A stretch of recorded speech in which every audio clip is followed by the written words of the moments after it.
Hi good morning friend. देखिए क्या हो रहा है, क्या बना रहा है मेरा पैर को। डिजाइन बना रहे हैं। देखिए फ्रेंड, मेरा बेटा डिजाइन बना रहा है। कह रहा है मम्मी तुम्हारी तबीयत ठीक नहीं है, तुम कुछ कर नहीं पा रही है तो मैं कर देती हूँ। तो उसको देखिए उधर करो आज थोड़ा।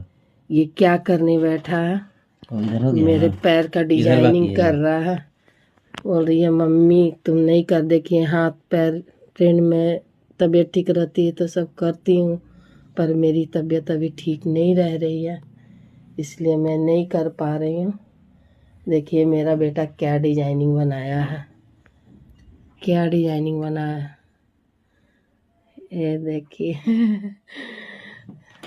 कैसा है फ्रेंड, प्लीज आप लोग कमेंट करें कि मेरा बेटा कैसा डिजाइन बनाया है, कैसा डिजाइन बनाया है, देख लीजिए।